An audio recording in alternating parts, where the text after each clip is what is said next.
Across the Spider-Verse introduced about 1 billion new spider people, and almost every single one of them was visually unique, fun to look at, and showed off some serious skill. But who do you think was the strongest, best Spider-Man in the film? Wait, you? Is that a question I can answer? Well, I can't rank 1 billion, but I can talk about a good chunk of them. Did your favorite make the list? Let's find out.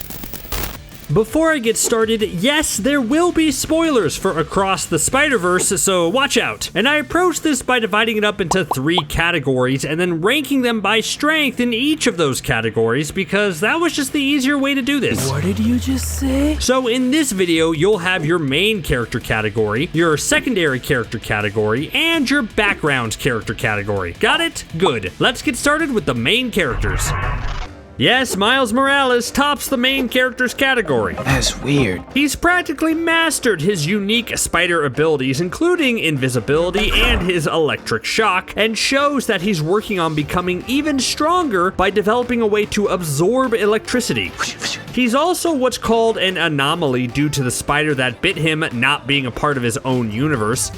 And while characters like Miguel think this makes him weak, this trait actually makes Miles the strongest out of all of them, as he can see things that other spider people can't. Like why sacrificing one to save millions isn't necessarily a heroic deed, given how much Miles has learned just between movies, and you can tell he's the strongest Spider-Man in Across the Spider-Verse. Hot on Miles' heels, though, is Spider-Man 2099, who also spent time in between the first and the second movie getting absolutely ripped. Miguel is not only a genius in a way that he's brought together the entire Spider Society and invented ways for alternate dimension beings to exist in other dimensions without their atoms freaking out, but he's also just savagely strong. Is that due to the serum he's seen injecting himself with? Time will tell, but his specialty webs, his fangs, and his ferocious nature make him a true physical threat. The only thing that knocks him down a spot is that he clearly doesn't think with a cool head when he gets angry. You're pointing at me right now!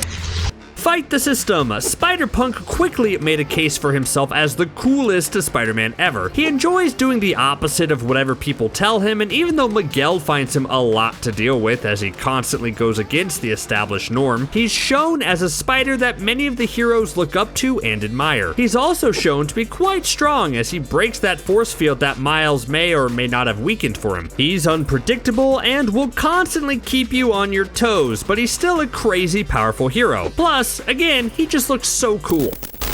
Spider-Byte came in clutch in Across the Spider-Verse, and her strength comes more from her technological prowess than straight-up fighting skills. Oh, no way! All of us are smart. She comes from a tech-obsessed world where everyone interacts through virtual avatars, thus creating an interesting new spider hero. She's a tech genius who seems a cut above all the other tech geniuses in Across the Spider-Verse, which is really saying something given that spider people are usually pretty smart. She seems like one of the first spider heroes to understand that Miles was doing the right thing and set out to help him, and Miles wouldn't have succeeded without her help. What I really loved about Across the Spider-Verse was how it elevated Gwen to co-lead. Buckle up, guys. This is gonna take a while. Framing a lot of the story around her perspective gave everything a much more emotional arc as she grappled with her spot in Spider Society and with her major relationships with Miles and her father. And maybe it's just because Gwen has always been an incredibly strong fighter and spider person since the first movie that she's a little lower on the main character strength rating. But I mean, she's still really strong. I think we'll see more of how strong she is in Beyond the Spider-Verse when she's essentially leading the team to save Miles' dad, and I can't wait. Spider-Man India was a breath of fresh air for the film and immediately stood out among all the new additions. Chai means D, bro. The whole purpose of his character is for him to be close to perfect and have a generally great life in comparison to all the other spider people. And because that tragic element is such a fundamental aspect of Spider-Man and can drive the character to new, stronger places after it happens, I have to put Spider-Man India a bit lower on this list. I mean, the whole point of the movie is that Spider-Man is practically defined by tragedy and loss. Without it, Spider-Man is a pretty carefree character and doesn't reach his full potential. Peter B. Parker might be my favorite character, but he's far from the strongest Spider-Man in the main character list. I mean, yes, he has been doing this for a lot longer than a lot of other Spider people, and clearly has a mastery over every move Spider-Man is known for, but we know that Peter B. Parker has his own struggles. In the first movie, it was that he had let himself go. In this one, it's clear he is obsessed with being a father, going so far as to bring his baby with him everywhere and showing pictures of the baby even though the baby is right there. That's a liability in the long run, so be careful, Peter. And my brain died.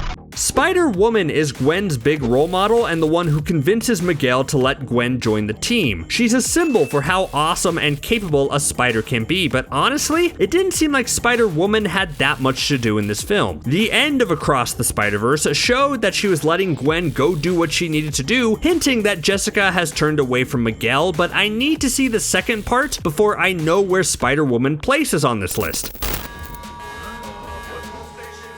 Okay, on to the secondary characters. These spider folks were in the film and were a bit more impactful than the random background characters, but just weren't main character status, so I'll rank this tier. And the strongest out of this group is Scarlet Spider, aka Ben Reilly. And is he really the strongest of the group, or did I just put him at the top here because I wouldn't want to hear him brood about being ranked any lower? Tough to say. Or maybe he's my clone. The theme of the first movie is that anyone can wear the mask. Well, Across the Spider-Verse really puts that to the test with some of these variants, and one of the most exciting had to be Spider-Rex. I didn't know I had see Miles Morales fight a Spider-Man variant that's also a T-Rex on my life bucket list, but here we are, and now I can check that off. Fun fact about Spider-Rex, his Uncle Ben moment was when his massive body crushed two innocent dino standers. Yeah, what do you expect? He's a T-Rex. But I just love the idea of a T-Rex web slinging with those little arms, don't you? So I don't think I saw Tom Holland in the film, but there were definite clips of Tobey Maguire and Andrew Garfield. And yes, they weren't actually in the movie, but I think they are important enough to include on this ranking. Yeah. Andrew's Spider-Man got a bit more screen time because one, his Captain Stacy dying directly related to the whole sometimes the police captain has to die theme of the film, and two, he's also the Sony Spider-Man. Of course they'd want to use him as much as possible. When Miles is being bombarded by Spider-Man trying to get him to listen, one of them that steps up is Spectacular Spider-Man from the animated TV show voiced by Josh Keaton. What did I miss? In my opinion, it's the best animated Spider-Man show, and we were robbed of another season. Does this cameo give closure for the character? Of course not. But it does make me want to fire up his show again, so I guess that cameo worked. As we saw in the first film and in the comics' long history, animals can easily be a Spider-Man. Sometimes the ones we get are humanoid versions that walk and talk just like us, see Peter Porker, for example, but sometimes they just look like animals with Spider-Man costumes on, which is pretty adorable. Miles gets attacked by Spider-Cat in Across the Spider-Verse, and it goes about as well as fighting a cat can go with all the shrieking and clawing. In the comics, Spider-Cat did end up getting his life force sucked out of him by the Inheritors, so let's hope this cute kitty doesn't suffer a similar fate. Don't do that. Coming out of Across the Spider-Verse, I had a lot of questions about the spider therapist that Miles swings by, because realistically, this Spider-Man could be the strongest of them all. Maybe not in physical strength, but in being adult and mature enough to process all the drama and grief that comes from being a Spider-Man. I mean, yeah, he does sound a little bored in the session, but that's probably because he's had to listen to hundreds of Spideys all talk about their insecurities and the tragedy of losing their uncle. Maybe Spider Therapist should talk to Miguel since that guy isn't doing so well. I'm gonna tell you a secret that I only feel comfortable telling thousands of people on the internet. I love Western versions of heroes. Anytime a superhero has to travel back in time to the Old West, or we get a variant of a hero in cowboy gear, I geek out. So you can imagine my utter glee when the cowboy known as Web Slinger and his trusty spider horse made an appearance in Across the Spider-Verse and had more than a few lines. We even got a classic quick draw scene between Miles and these cowboy Spideys, so that's just reason number 368 for why this film absolutely rules in every way. At the beginning of the movie, we see the Spot jump around a few universes that seem to be one big joke in Cameo Fest as he drops in on the Sony Venomverse and even a Lego universe. But then, surprisingly, we hop back to the Lego verse to see that Lego version of Peter Parker and a Lego version of J.K. Simmons' J. Jonah Jameson. Oh, what is he, shy? Miguel calls this Lego version one of the good ones, which is fun, but also I loved how they kept up the gag that the Lego verse characters make all their own sound effects. At the end of the movie, we saw Gwen change her mind and decide to save Miles' dad from the Spot, breaking the canon event while Miles was otherwise preoccupied with the evil version of himself. But she says she calls in some help and we get to see the OG Spider-Verse team back in action. We already saw Penny Parker earlier in the film, which was great, but also screamed Nick Cage and John Mulaney were unavailable. But given how they are standing there at the end ready for battle, I'm going to assume they're back for Beyond the Spider-Verse. So normally this is a strong team, but since they didn't really do anything in this film, they are near the bottom of this tier. Mayday Parker has a bright future ahead of her. Already she's courageous, agile, strong, and has a negative reaction to avocados. I mean, Peter isn't supposed to bring her into fights, but it seems like he does anyway, something that if I was Mary Jane, I would be a little more upset with, but regardless, Mayday is going to have a huge jump start on the Spidey abilities than most other Spider people. So even though she's just a baby right now, I think in due time, she could probably top this whole list, right? Okay, we're on to the background characters tier now. And even though they were more so fun character designs or part of funny jokes, it doesn't mean they aren't strong. At the top of this tier, I'm putting the Insomniac version of Spider-Man. What's fun is that this video game version shows up in a few places. For one, Marvel's Spider-Man 2 is the game that Miles' roommate Ganke is playing, but then of course, these game versions of the characters show up in Spider Society.